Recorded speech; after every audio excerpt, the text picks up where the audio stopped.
Hi, fourth grade. Today we're going to finish up our MLK project. I want you to think about how does art communicate and what does art communicate? Take a look at this winning entry from a previous year. Raise your hand. What does this communicate about Plano and Plano ISD? How's it going, fourth grade? So today we're gonna finally add some color to whatever we have so far. Some of you didn't finish, and that's okay. I want you to go to fourth grade art classroom on Google and then give us a thumbs up. All right, so under classwork, you're going to see week 7 MLK contest 1-point perspective, day 2. If you could click week 7 open, you're gonna see the perspective test, and it should say first name, last name, perspective test, and then a 1, 2, 3. Go ahead and click on the perspective test for now, and then give me a thumbs up and I'll go over how to do it. So for some reason, the image quality is very bad, but you guys are going to draw lines and prove to me that you know how to do 1-point perspective. Remember, all things go to the same point. So what you guys are gonna do is you are going to draw at least 5 lines. You're gonna press insert, line, line. So we'll do that once again for you. Insert, not image, you're gonna go all the way down to line, line, and this is where you get to use your finger. You're gonna drag either to the vanishing point or from the vanishing point, and tell me that you can see those lines for the walls. Okay, I got that one. I want you to do at least 5. I'll do another one. Go ahead and test it out for yourself. Does perspective actually work? Insert, line, and then drag a line wherever it needs to go. This will be an easy grade for you. Just make sure you have 5 lines. So I just want to go over this again with you. Remember, our first thing is we're going to take that perspective, which you just did. You're going to add color to your 1-point perspective. It's your choice what you want to do, and I'm going to offer paint if you want. If you were not here last time, you need to go down to the Help Me button and then view one of these instructions. The red one is just the typical how to draw a city.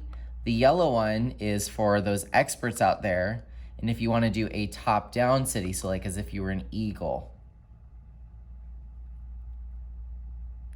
and how to finish the project and make 1-point perspective. To take our before photo, you can find your art portfolio at the top, or some people have had luck by swiping up on the screen and just typing in art portfolio. That tends to work. You can see some of these names, but go ahead and find your portfolio somehow and give me a thumbs up. Okay, now that you're on the portfolio, we're gonna go to the drawing unit. If you didn't know already, if you go to slide 3, there's some shortcuts so you don't have to scroll. And the drawing unit is orange. Just click it a couple times and it takes you to slide 10. You're gonna go to slide 14. Some of you have already taken your before photo, but I'm gonna go over it again just in case some of you didn't get to it. If you haven't taken a before photo, it's kind of your in-process photo so we can see what it looks like after and before color. You'll press insert, image, camera, and then take a photo of what you have so far.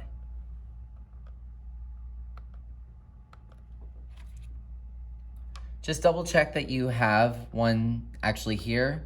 You're gonna wanna make a little bit of room because we're gonna have an after photo on the right side. So if you need to go ahead and just tweak that, size them up or size them down a little bit, go ahead and do that at this moment. If you don't have the picture, now is the time to get it. I'm also gonna go ahead and just brighten this up a little bit so you can see a little bit better.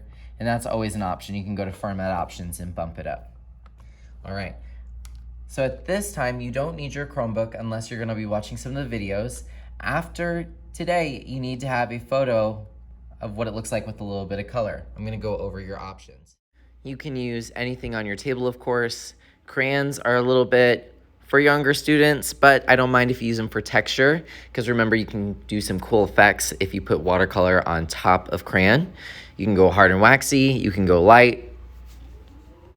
Wherever you put something hard and waxy, the paint will not go. So build it up if you don't want the paint to stain the paper. I want to add texture to this street, but I don't want to waste my time doing little tiny details. So remember, we do have rubbing plates. You just put them underneath and then go hard and waxy on top, and you can get some easy texture. Texture is one of the things I'm looking for along with color for this project. We also have colored pencils. Remember, there's a sharpener and eraser in the bin if you ever need it. One thing that you can consider doing is a gradient. So as you can see, I'm going in with blue, but I'm leaving some white spaces on purpose. This is because I'm going to add a different color and create kind of a shadow effect. So I'm going to use this darker, more purpley blue, I guess you could call it indigo. And do you see the effect going on there? It just makes your image a little bit more interesting. So gradient is one of the techniques that you can use.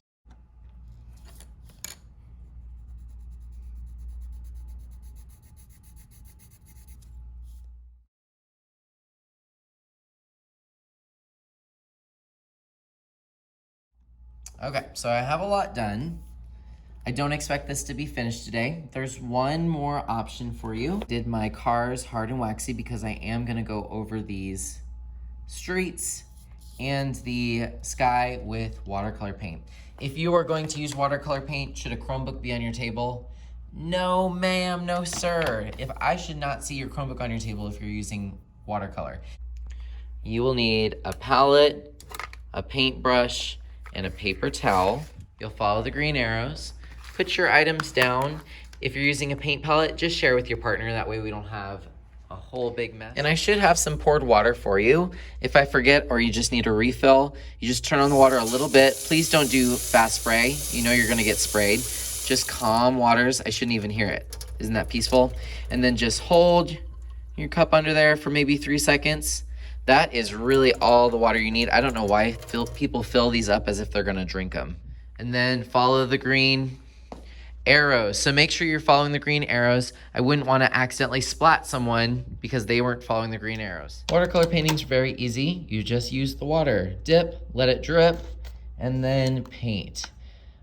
So I'm gonna use this black, and yes, I'm gonna use it on the street, because if you go lightly and use lots of water, it'll turn more into a gray. It's kind of like a greenish gray. It's kind of weird.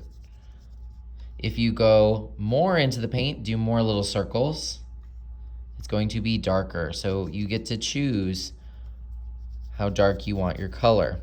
And I'm going over my street. I'm really happy that I decided to do that texture with the texture plate, because now all of that's poking through and it's giving me that realistic look.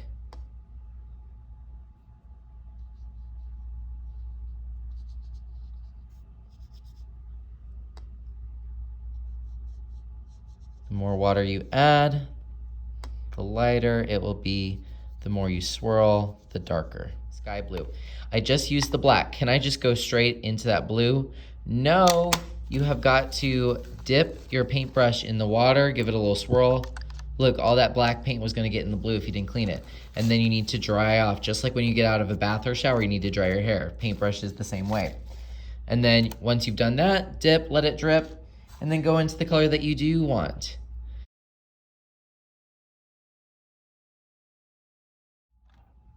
All right, so I have some paint on it.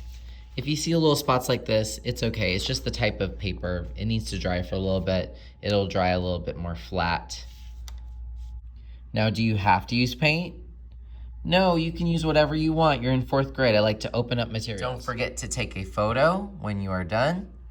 Press insert, image, camera. Don't forget to select it. Press insert.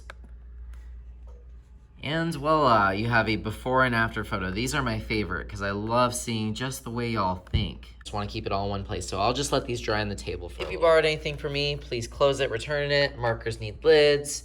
If you use colored pencils, please return it to the back. Paint palette can go back. Disgusting paper towel can go in the trash. Disgusting paper towel can go in the trash. Paintbrush goes in the water cup. Water cup goes in the sink. I'll take care of it later. You can just leave it here. You don't have to dump it out or anything. Hope you guys have a wonderful day. I'm excited to see these amazing works of art. Have a good one.